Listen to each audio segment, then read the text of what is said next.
extent to which we partake of that divine grace is a matter, a function of the disposition of our hearts.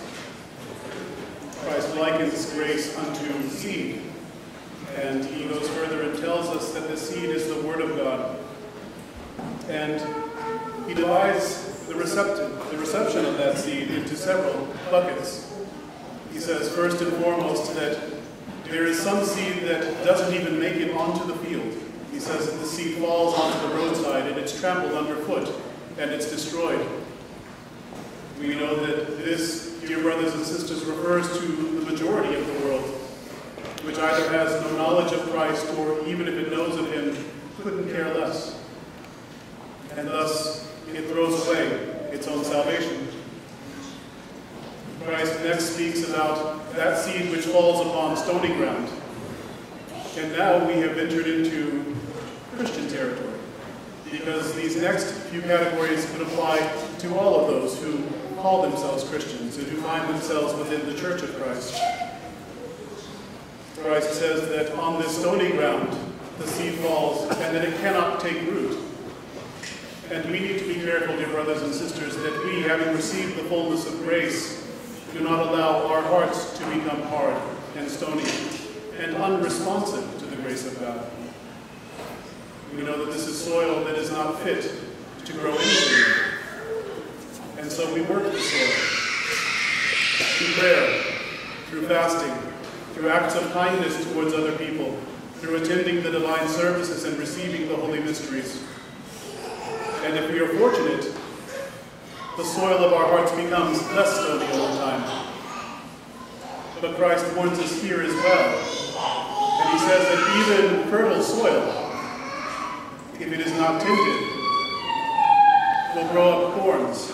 And that if we do not take care to weed our gardens, if we do not take care to tend the gardens of our hearts, and if we do not take care, as this refers to ward off the enticements of the world, then these enticements will grow up around those seeds, which are trying desperately to find root and to grow. And these thorns will choke them off and will strangle them, and ultimately, again, they will die. There are many Christians who profess to love Christ, and who beyond that truly do love Christ, but who cannot disentangle themselves from the world sufficiently to focus on Christ and their salvation. And it is to these people that Christ refers in this portion of his parable. Christ goes on and then describes fertile soil, soil that has been broken up, that is no longer stony, that has been weeded and from which the tares have been removed. And into this soil, he says, that the seed can truly fall and truly put down root and truly grow. And he goes on and he says that fruit that has grown from that seed will be manifest. We are told by St. James that faith without works is dead. This is what Christ is referring to. If we truly tend to the soil of our hearts, if we truly desire Christ, then that seed, when it falls, will bear fruit. And that fruit will be manifest to the world, just as we can see when fruit is growing on a bush. So the world will see a fruitful Christian, and they will be known by their works. And it's not that their works will save them, but their works bear witness to the fact that Christ is active within that heart that is fertile and has been plowed and tended and cared for. This is what Christ tells us in today's gospel parable.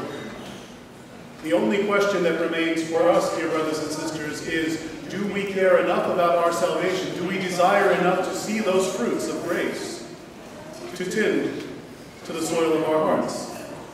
This is the question that Christ asks of us each and every day. Set over and against this, we have the gospel account of Christ's crucifixion. And this is emblematic for us as well.